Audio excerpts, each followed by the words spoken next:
Man, if you don't leave yourself alone. What? I'm trying to make sure I'm perky. This is for I'm trying to milf it up here. Why y'all look at me like that? Cause you're being ignorant. Oh, what's good, YouTube? Welcome back to the channel. It's your boy Rambo and my wife, Rambo wife, and cousin Neffe's back. Hey, so we about to tackle this assignment for her, but it's also a good topic. So before we dive into this, make sure y'all go below, subscribe to the channel, like this video, and if you're in her class, make sure you subscribe to the channel, like this video, and comment down below your opinion on these questions about to ask. So, and don't forget to hit the notification bell.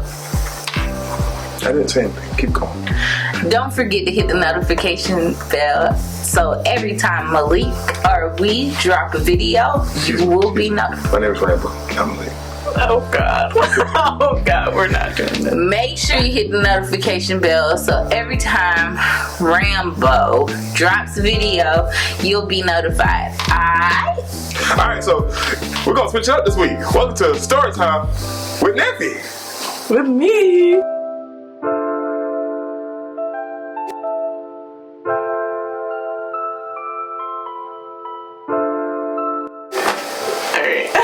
Alright, first question up next. I'm the host of this. I'm the host. Yeah, she's the host. I'm the host today. Excuse me, you're wasting your time. Let's go. Anyways, okay, so the topic that we're talking about is physical healing. And the question is, how have communities threatened by life-threatening and life-ending sickness and the social and economic conditions that exacerbate it undertaken actions designed to heal, restore, and repair? I have to read it. Okay. That was long. Can you please shorten that for me? Basically, how have communities tried to restore, heal, and repair and help with everything going on? Right. Okay. With me, as far as community goes, it has to start with everybody in the community. You can't just be sectioned off, doing your own thing. Everybody has to work on the same accord. Everybody has to be accountable for their actions, and they have to hold each other accountable. That's one of the biggest problems right now. I think we need to start with everybody on the same understanding of where we come from and the same history, and then once we delve in and understand where we come from, what happened, and why these things happened, then I feel like we can deal with the root of all the other problems. But until we deal with that issue, I feel like it's gonna be hard to restore, heal, do everything that you need to do without some form of knowing and understanding how you got here and accepting how you got here, and what happened for you to get here. Right. Yeah, I definitely agree with both of you guys. I think we all need to be on the same page for us to even start to take action, and I feel like we all need to have prior knowledge of what's going on and how it came to be for us to even get started, and have a plan to execute. Right. Really. Yeah. With accountability, the only problem I see nowadays, people have this fear of the next person trying to one up them all the time, or trying to be they're beneath them. Yeah, it's kind of a trend going on. Yeah. Trying to one up. People are trying to one up each other. Yeah. I don't know. I feel like that's general humans. Everybody. I feel like that's a human thing. I mean, yeah, but if you want something to change, then you got to sacrifice. Right. For the greater good. Of the group. Yeah. But, yeah, that's just, I think, human nature to try to one up people, especially in the social media age that we live in. It's really easy to want to one up what I call the a short film of people's lives, it's really easy to want to one up that, especially when you don't know what's going on every day or somebody struggles every day. You just see the short film on social media, which is usually a highlight, always happy, always doing something, always look good. And so I think that is why we try to one up each other, because in these YouTube videos people see me without makeup, with like, you know, my hair is done most of the time, but they see me very plain. But if you look at my Instagram, there's not one picture on there where I don't have makeup on. I feel like it's exhausting. I feel like that's exhausting. Alright, I'm going off on a tangent. Oh gosh. Anyways, how do you guys think your communities have done like handling the whole COVID situation? Oh, it sucks in the South. Oh, absolutely. Yeah, I definitely witnessed that. Okay.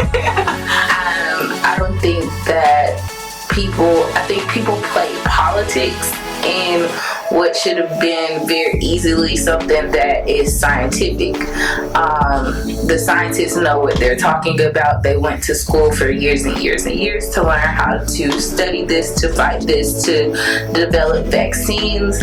And politicians went to school for something that is completely different. So I think you let the experts take the lead and not make it a political game, which is what it's unfortunately become. So hopefully, and plus people don't like rules. Like humans don't like rules.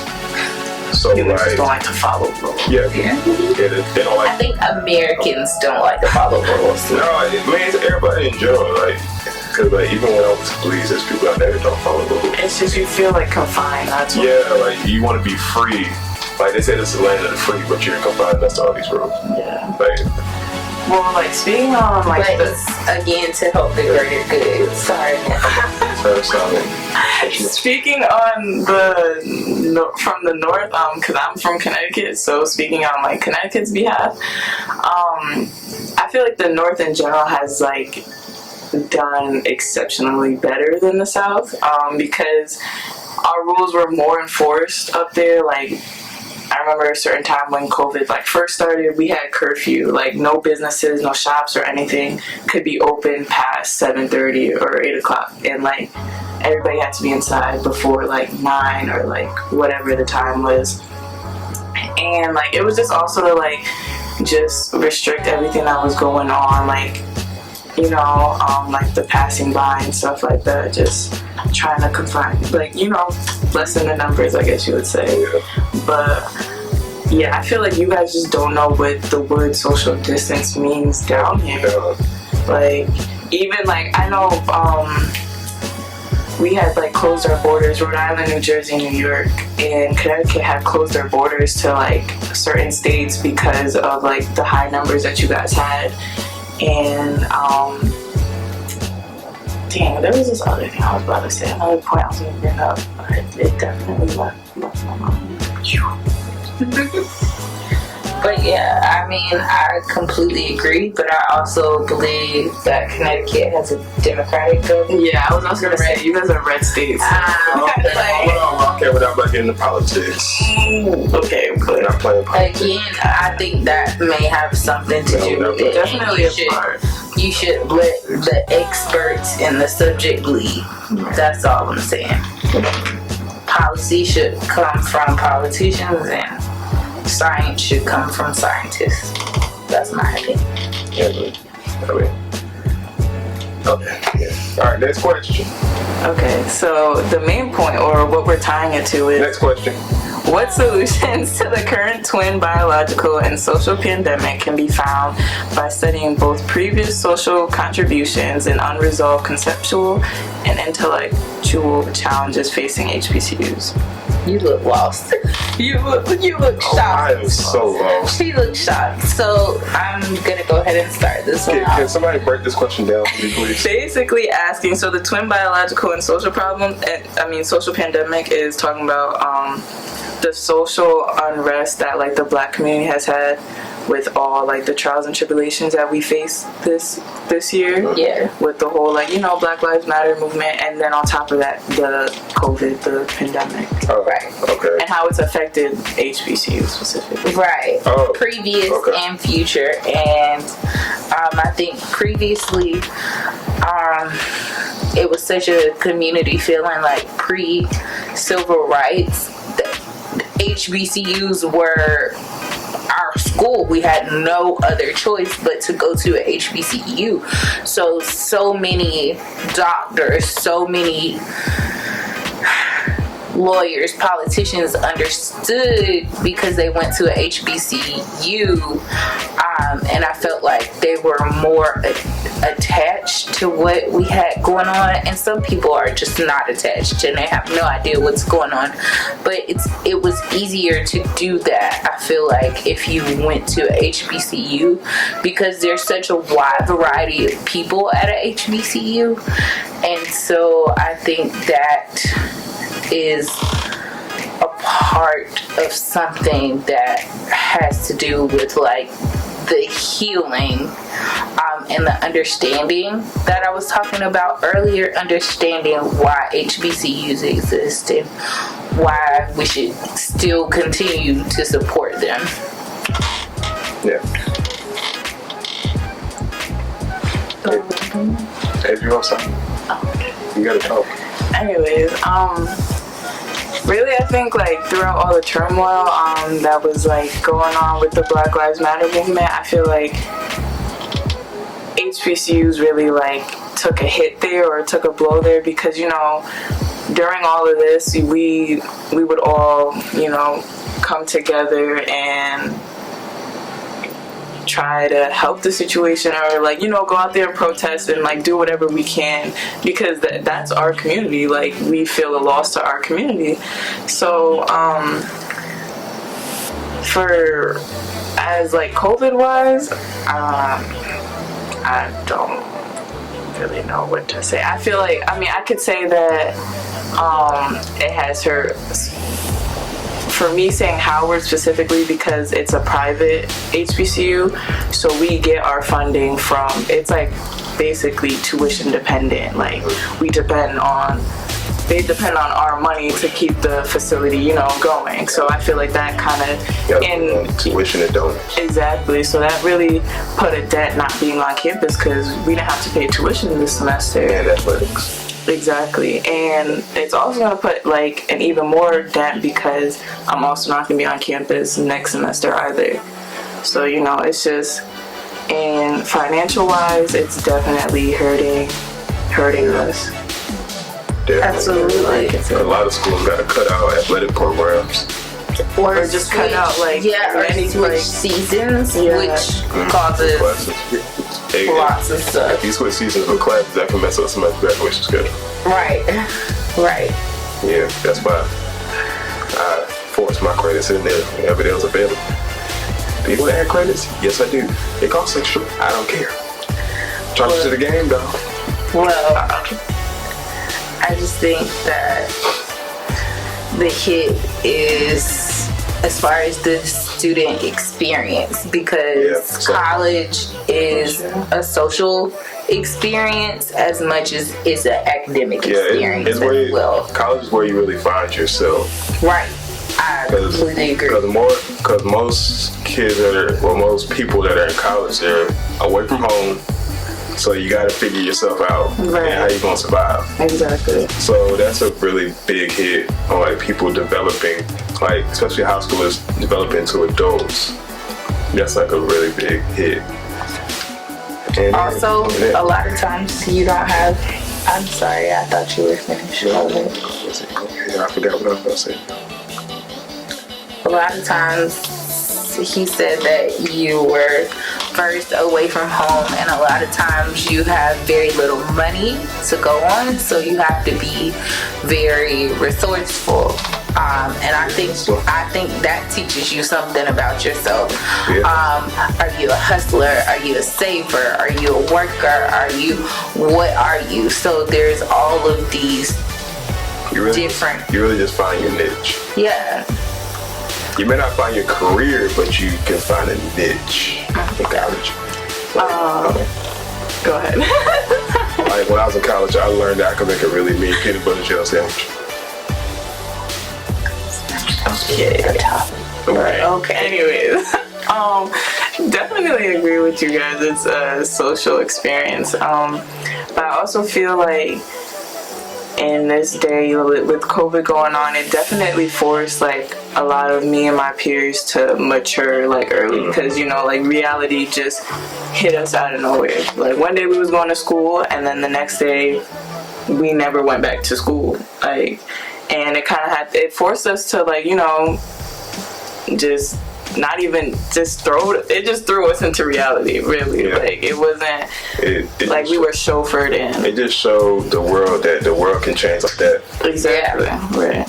Like we just have to adapt to it too. Yeah, literally in a day. You just gotta adapt and figure out how you gonna live. That's all you can do. You just learn, live, learn, move on. Mm-hmm. Also, it put them in a situation where a lot of high schoolers, like juniors and seniors, sometimes work. Same thing with college students, and they are pretty much frontline workers. They work at Walmart, they work at McDonald's or Wendy's or where, Dunkin' Donuts, Starbucks. If they work at Walmart, I'm not saying you should do that. Don't. Y'all didn't hear this from me. You can use your discount card, people. Just go ahead and swipe that. Just charge them like $5 a swipe. Oh, well, that's true. Be a hustler. Wait, what? The people who work at Walmart, they have like a discount card. Okay. And he's saying to charge people. To use. Okay. Because when I was in college, I learned how to be a hustler in college. I'm sure all of us did. I was making sandwiches. Okay, enough with the sandwiches. I'm just hungry, I'm sorry. You just ate before we did this. Right. I'm hungry again, man. You don't understand my lifestyle. Anywho, is there anything you would like to say to wrap it up, to summarize? Yes. Yeah. Thank you. No, that's really about it. I want to thank my professors, both Professor Williams and Professor Carr. You guys made freshman seminar definitely an experience. But like even on virtual, you guys made it like interesting to continue to go to class at 6 at night. But yeah, it's a strong person to do. So. It definitely does, because I dropped my only 6 o'clock. I had 2 6 o'clock classes. Oh, I dropped one. It was in English. I couldn't do it. Yeah. I had a 6 about every day this week. Yeah, every day of the week. Girl. Yeah, 5 to 6, 6 to 7, 5 to 8. Man, if I got them classes like that, I need a beer after class. I need a beer after class. But yeah, thank you for having this discussion with me. You're not family. Welcome. You're not welcome. Do your own assignments. God. Wow. I'm just kidding. That was so rude. I'm just kidding. It's the yellow skin, Look at you. Alright, we're not arguing on here. Make sure y'all go below, subscribe to the channel, man. Like this video, hit the little notification bell so you'll get notified every time me and my wife or Neffe. Yeah. I'm a new addition to the channel. Or Neffe drops a video. Alright, y'all, we out. Peace.